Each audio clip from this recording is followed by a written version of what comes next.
Hi everyone, and welcome to the second edition of the weekly Venture Scanner Roundtable. I'm Nader Ghaffari, your host and CEO of Venture Scanner. At Venture Scanner, we provide coverage of emerging technology sectors. We do this through an analyst team that is powered by both data and technology. The format of this weekly roundtable is very casual. We're going to go around the table, and each analyst is going to share for discussion one insight that they have gleaned over the last week. And we hope you find it informative, and I look forward to your feedback. So why don't we kick this off with Nate Pacer, who covers both the Bitcoin and connected transportation markets. Thank you, Nader.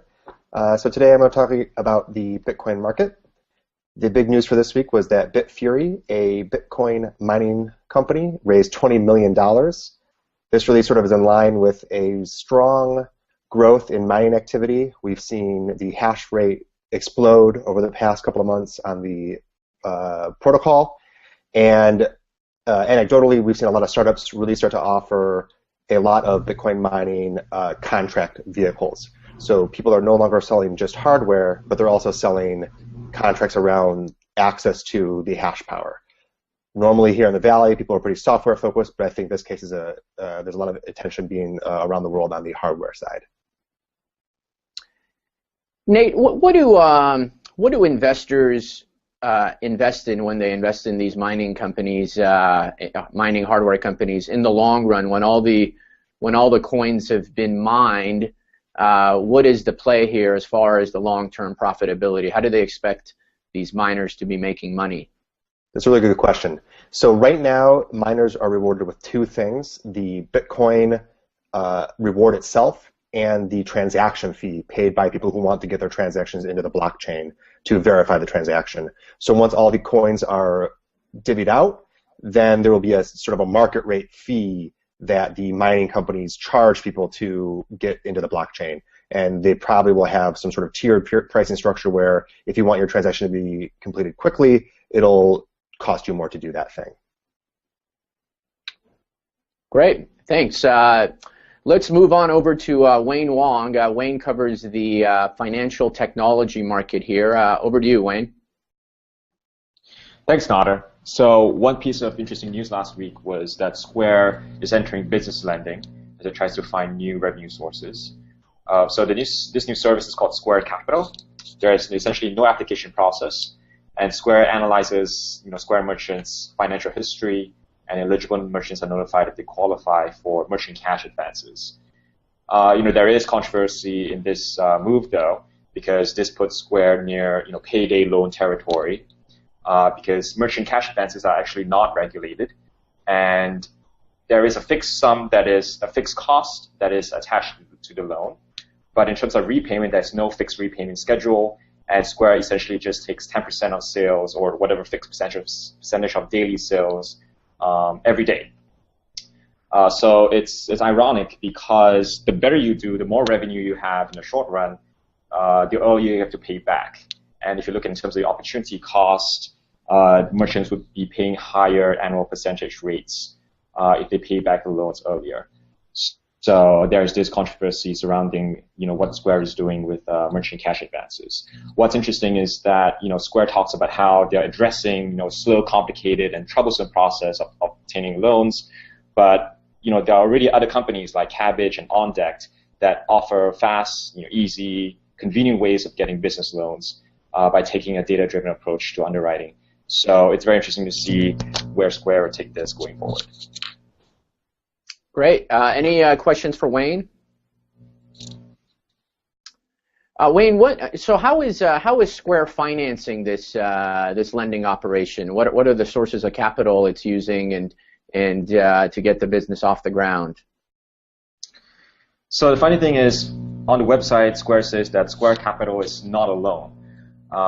So it's not clear where the cash exactly is coming from. It's definitely not coming from P2P. From other merchants or other players. It could be coming from Square's coffers, or it could be coming from Square's partner bank, which is JP Morgan. Who is the what sort of, are they primarily competing today with banks or things like Lending Club? What sort of market share are they trying to take away, and from whom? Is it just the traditional merchant banks? So the thing about Square is that it is basically trying to do everything. It seems to be doing everything. It started off with offering its credit card reader, the dongle that you see in small coffee shops, in San Francisco. But it's interesting how Square is also moving into online e-commerce with Square Marketplace, essentially offering merchants an online storefront, and basically, takes a cut of payments there as well. Square also, with Square Capital, Square is entering this lending space, although it's more like the payday lending space versus, traditional business loans. And, we have seen, Square enter P2P, consumer payments as well. So Square seems to be trying to do everything. And I think there was an article written or some reports and some rumors stating that, Square is holding off its IPO. Because Square's business has taken a turn for the worse.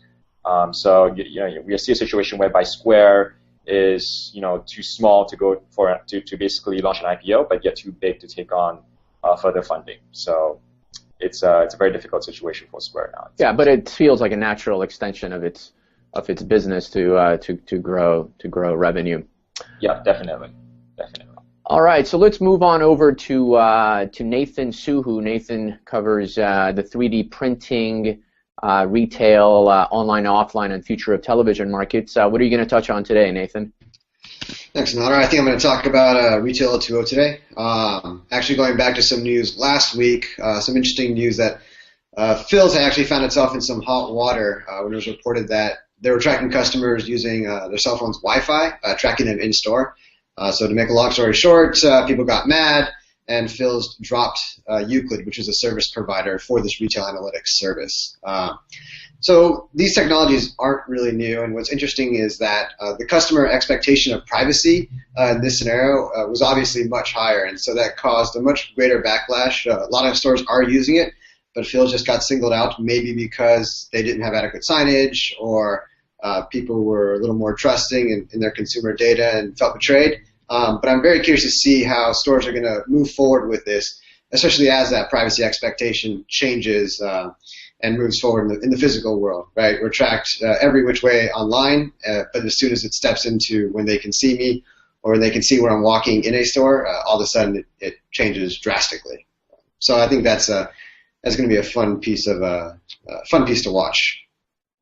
Yeah, what I found most interesting, Nathan, was the fact that they dropped Euclid so fast and quickly. Oh, yeah. I think within 24 hours.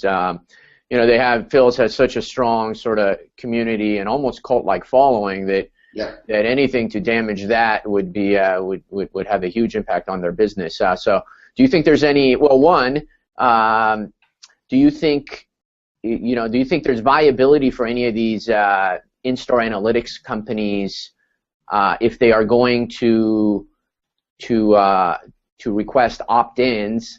Do you think is there any precedent that consumers will opt in?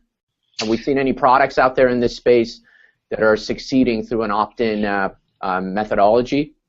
Yes, but maybe not knowingly. So when you log into when you log into Wi-Fi, it could be that you are agreeing through the service agreement of going to the store's Wi-Fi that you're agreeing to be tracked. So that's one opt-in. I don't know if a lot of people know that. But I think a bigger piece of that is going to be what's the value prop that the consumer is going to get. I think right now it's just, oh my God, someone's tracking me. I don't really like that, right? What's the benefit to me, right? But if you start looking at more of a ubiquitous system where I see the value in terms of personalized discounts and coupons, right, tailored to me specifically, you may be more likely, and that'll be, I mean, that's the big push for online, right, is that retargeting, we're able to give you better deals or more relevant deals based on very personalized data. So that'll be interesting. If people are getting something that they perceive as valuable, will they be more likely to? I'm not sure. Right. So, and you can actually see, I wrote a little piece about this on my blog last week. You can check out insights.venturescanner.com to see more on that. Great. Yeah, they're going to have to sort of find that critical piece of consumer value that will get the consumers to opt in. Let's move on. Next up is Devin Christensen. Devin covers the broad digital health and overall healthcare market here at Venture Scanner. Devin, over to you. Thanks, Nader. Yeah, I just wanted to touch on an emerging trend that I've seen really over the past month, and that being just continued investment of medical technology companies into digital health companies marketing or pushing clinical grade wearables. A recent example of this back in late May was Medtronic acquired Corventis, and Corventis is focused on external cardiac monitoring, and they have a couple devices to do that, and they acquired them for reported $150 million.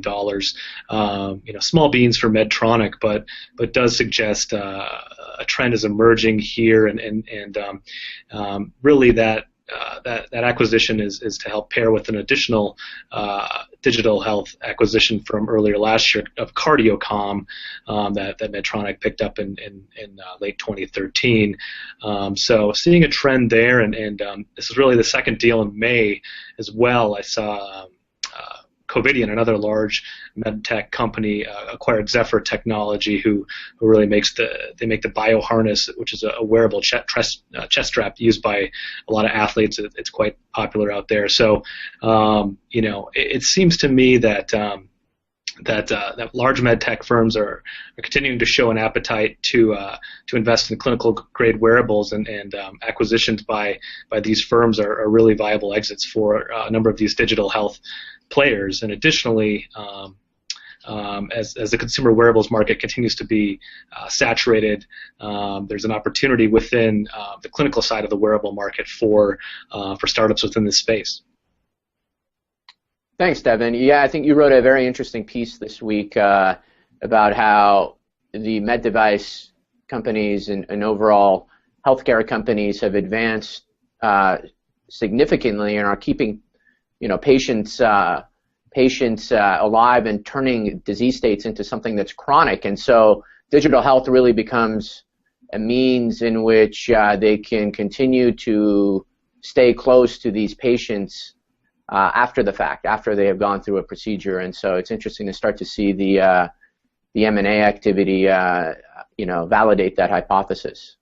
Yeah, Nader, absolutely. I see it as really three things for med device companies by picking up this digital health technology, and it's really for hospitals to continue to lower costs, which costs continue to be quite high in healthcare, increase patient safety, number two, and number three, really reducing readmissions. So absolutely, this trend is certainly reflective of such. Yeah, and it keeps them close to the, at the end of the day, it's their customer, and they sort of form a long-term relationship with them, if you will. All right, let's move on to the last stop around the table with Masami Kato, who covers the Internet of Things market, which saw some good activity in the press this week. Over to you, Masami. Surely, thanks, Nader. So I think I'm going to talk about the IoT market potential, which I wrote about this week in the blog. So I'm going to try to do a screen share. Can you guys see it? Yes. Okay, so I'm sure a lot of our viewers cannot see the exact text, the small text here, but generally this is the number of connected devices now and into 2020. The light blue portion of the top is IoT. And the bottom portion, the dark blue, gray, and white, those are tablets, PCs, and mobile phones. Okay, so it's a pretty bullish figure. People expect all connected objects to reach about 28 billion units by 2020. And from the figure, it seems like a little under half of that is going to be IoT. And I've been thinking about this, and this is a pretty significant thing because the things in the bottom three, PCs, tablets, and mobile phones have been around for like 30 years. And they expect IoT things to surpass that in the next 6 years.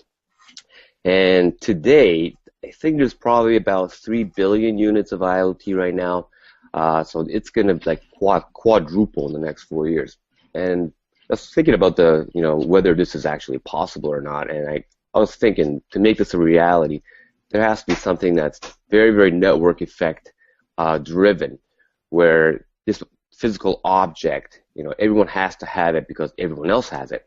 And to date, I haven't really seen quite an application like that. Like, I'll buy a Fitbit because Fitbit may make the best hardware and the best software, but I will not buy it because everybody else uses Fitbit.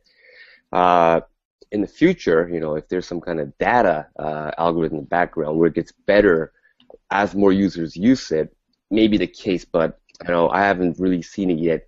And I just wanted to kind of ask, you guys, what if you guys have seen something that can hardware device that can have a network effect in your relative sectors, or your favorite products that you think do, or so that's my thought of the week. Is this actually possible? Yeah, if you look at some of the enablers, Masami, I know, Intel Corporation is betting significantly. They missed the boat on the smartphone market, and they are essentially betting their entire growth.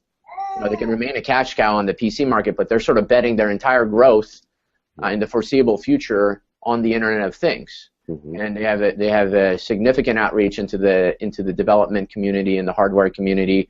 And and I was talking to one of the lead engineers at Qualcomm, and they are making a significant bet as well. And so the enabling pieces are certainly seeing that. But you ask a very good question. What are the devices? What are the Internet of Things that have become part of our daily lives today?